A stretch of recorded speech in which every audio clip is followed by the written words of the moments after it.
What's up, Rockstars? I have an awesome update on Dante, the Invasion of Hell, if that's what the game's going to be called. More on that, plus a last-minute giveaway. A huge update is in store for you guys, so stay tuned.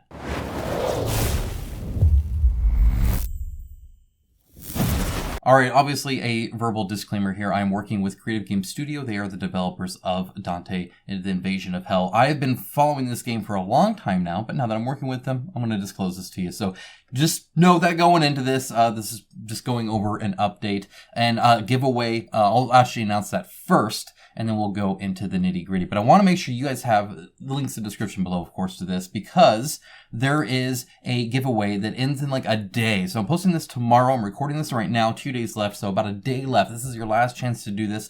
They want to know your thoughts. They want to engage with you guys, and to start that process, they're doing a giveaway for one of the pledges of Dante, the Invasion of Hell. So you'll be able to get that just by answering some simple questions here around solo gameplay. And then they'll kind of progress from there. I'll write an update with the results there and kind of talk through there. There's another way to interact with them, but this is the way that you're going to be getting the giveaway. So again, this is a link down in the description below. Feel free to use that. Hopefully one of you guys win it. I would love a member of the community to do that. That'd be awesome. So going back to here, they have been doing some amazing updates. When it comes to the communication, I've been really impressed with the company. It's one of the reasons why I agreed to partner with them, because they wanted to do even better, and they thought I could help with that. So hopefully this is helpful for you guys. This is their second update. The first one was about just as chunky as this one, maybe not even quite as much.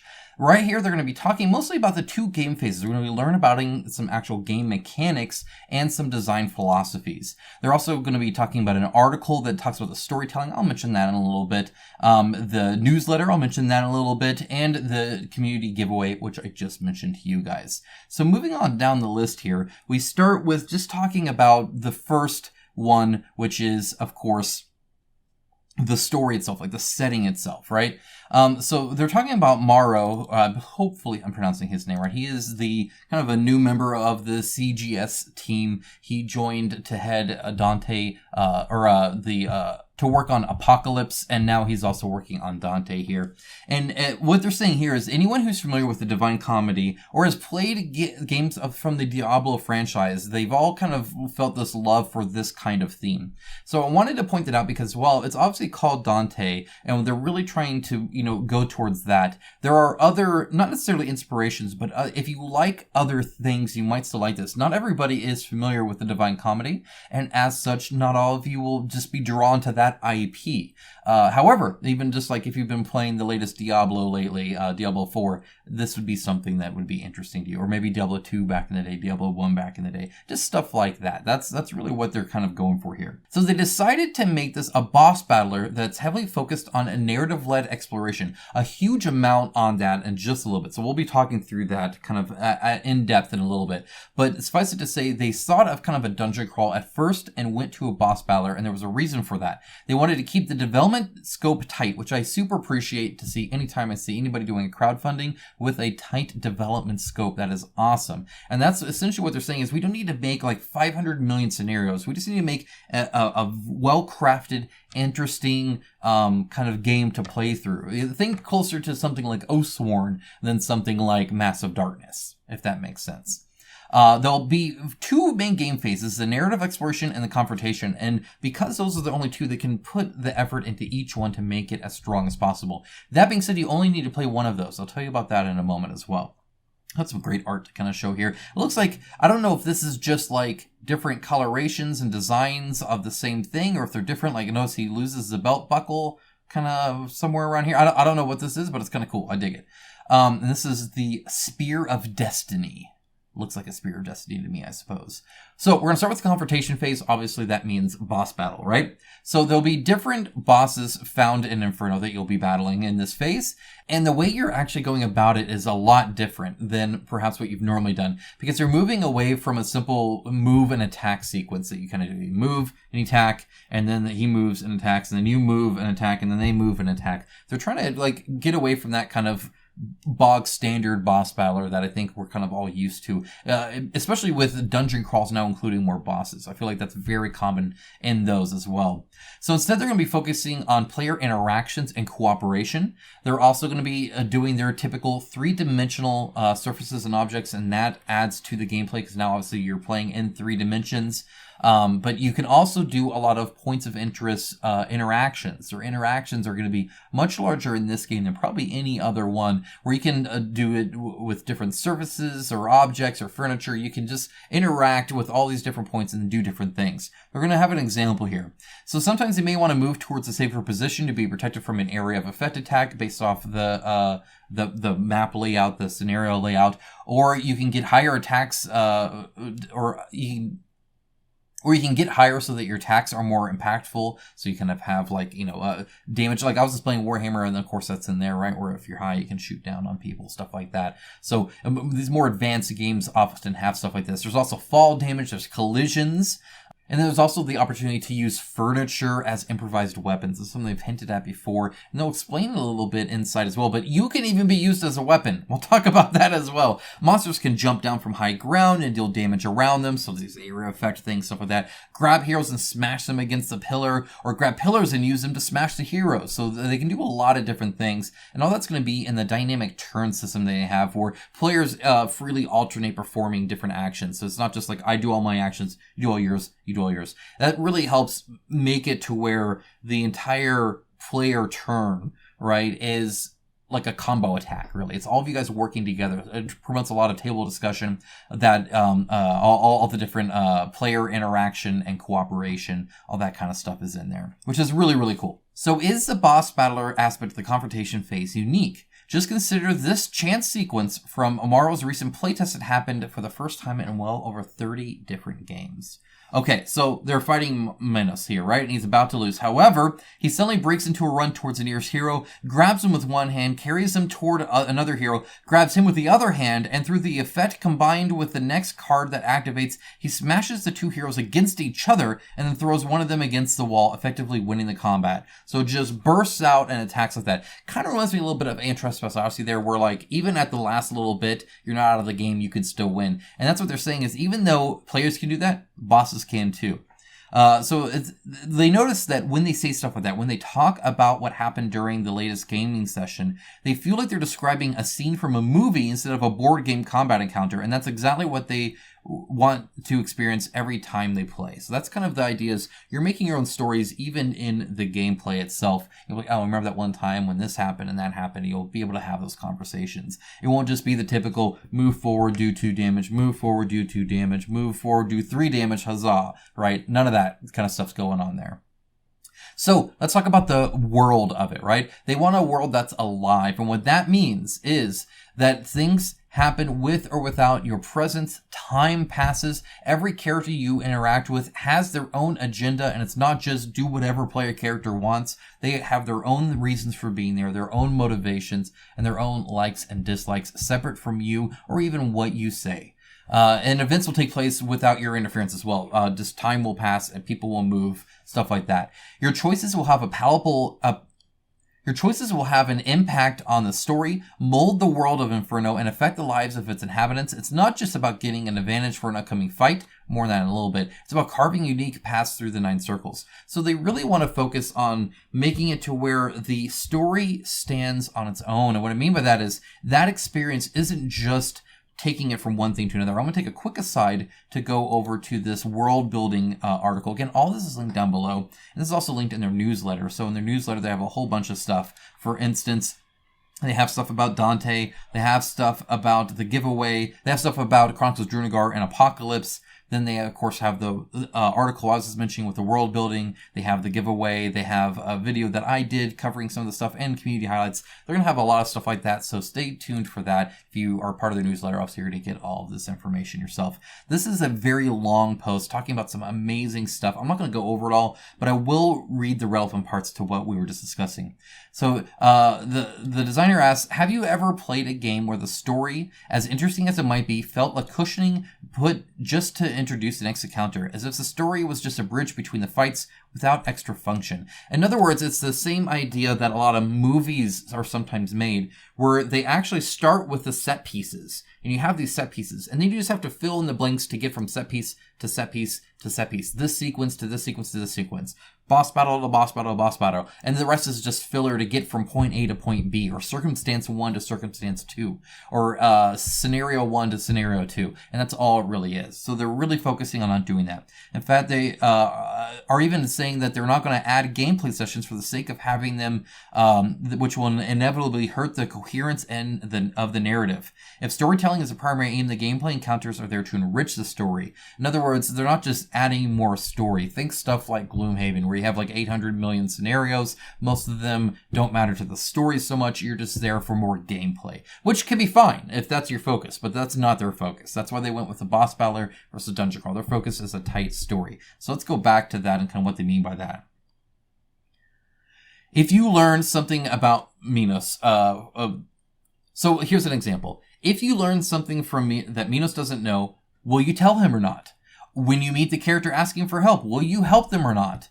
Or will you decide that their punishment is just? Or maybe will you try helping them even though you know Minos doesn't like you? So up here they have kind of an example. I'm going to go and skip that because if you want to be completely spoiler free, then I don't know exactly how spoilery that is, but I'm not going to go ahead and go over it. But essentially you can interact with these characters in this way. So, maybe you're kind of not friends with this guy, but somebody needs help. So then you have to decide, I'm going to try and do that even though we're not friends. And can you succeed at that? More on the succeeding part in a little bit. Although the exploration can drastically influence the confrontation, it isn't the aim of the exploration phase to actually prepare you for the battle. This is where it kind of separates from Oathsworn. The stories in between and stuff like Oathsworn, which I know a lot of you are familiar with, are very much setting up the next fight. In fact, one of the main goals for most of it is determining what the boss is that you're about to encounter. So your goal is to get all your items that you can, heal up, get through it without getting damaged, get an advantage on the enemy, and kind of do that. So it's very much, here's that, and I'm not saying the stories, but I'm saying like there's a big focus on that. That's not the case here. Instead, in fact, they say while you can find gear and other curious items, exploration is designed primarily to let you enjoy the compelling narrative, unravel different plots, and discover things that will help you understand a little bit more about what's happening around you. So they're very focused on just the narrative. In fact, a very light touch of resource management is the only thing that you're really going to be doing here besides ordeals. We'll talk about that in a moment. There will be 3 attributes that your heroes have: aggressiveness, prowess, and willpower. Sometimes as you're going through this, you will face ordeals, and when those ordeals happen, you have to spend these resources. They only reset as you progress to a next layer of hell. So as you go through the circles, you'll regain them, but as you go through a single one, you'll have less and less and less of this resource. And so even though you want to do something, it might be the fact that you can't actually do it for a variety of reasons. One of those might be that you lack the resources. So you kind of have to decide, is this worth spending a resource on, or maybe I'll hold it for later. So there's that a little bit as well. But even if you fail, other branches of the story will open and the journey will continue. So your progression is straight through, and it's molded based off of both your successes and your failures. So it's not like a game over situation or something like that.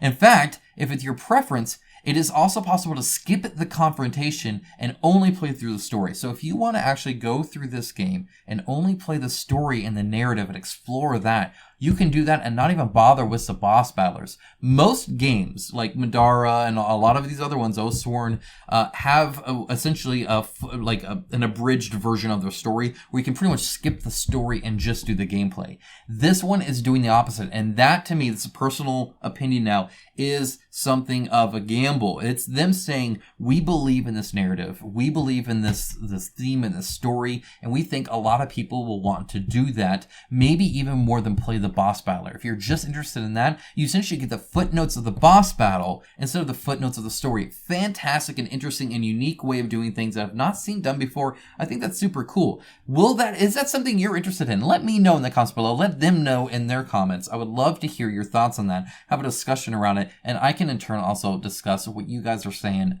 with them. I'm sure they're curious to know. What are your thoughts on that? What are your thoughts on leading that strong into the story? Where you could even skip the boss battle if you don't want to do that. Of course, it's a board game. It's an analog board game. You can skip whatever you want and do whatever you want with it. But the fact that the game supports that is pretty impressive, pretty different, pretty unique. And as far as I know, none of my other boss battlers allow me to skip the boss battles. Okay, so what they're saying here is that, again, the world is alive. A character that was at one place will move somewhere else if you wait too long to talk to them. They're constantly doing their own things. And so as such, between the resources, between characters moving on and doing different things, you won't be able to do everything you want to do. You'll always want to be able to do more. And so that's where that unique gameplay playthrough comes in. So this supports multiple playthroughs where you continually play through it, but experience the story differently. Now, does that mean you experience the bosses differently? Don't know yet. Maybe we'll find out in the next update. Okay, so moving on to this, we're talking about the actual story of working on Dante's work here on the actual IP itself. Our aim is to accurately represent the ideas, characters, motives, and overall meaning that Dante imbued in his masterpiece with. To achieve this, we are fortunate to be able to trust a seasoned academic who has devoted their PhD and further work to the study of Dante to support and oversee the narrative developments of the whole campaign. I'd like to pause right now to say that I feel like almost all of us can agree on hiring story help and for this. I know there's been some contention for some other help on story that people will pay for services on. This is probably one of the better ones to do. We have this IP and we want to do the IP justice. We want to do it right. We want the actual overall meaning of what was even spoken of to be here. That is some respect for the IP that, again, I've not seen everywhere. This is a game industry where you have a meme character in Rising Sun because all Come On did was read the Wikipedia page that had fake entries on it from some guy making a joke about his friend. They thought it was a real person and actually put it in there. So when you are putting that much respect into like an entire like culture and research of your IP for that, it's cool to see other games now really focusing on knowing that they're doing things right when it comes to world building, especially against an IP. Super cool to see that. I think all of us would support something like that. And it's just great to see that effort put there. They want to engage in they want you to be able to engage in meaningful discussions about its core concepts. The fact that this game has core concepts is something you don't get in most board games. You know, when it comes to, I've talked about this a lot, where I personally want a mature story that I can go through, hit tough decisions, actually have to talk about it, and maybe even have conversations after the board game about it, because the game is saying something.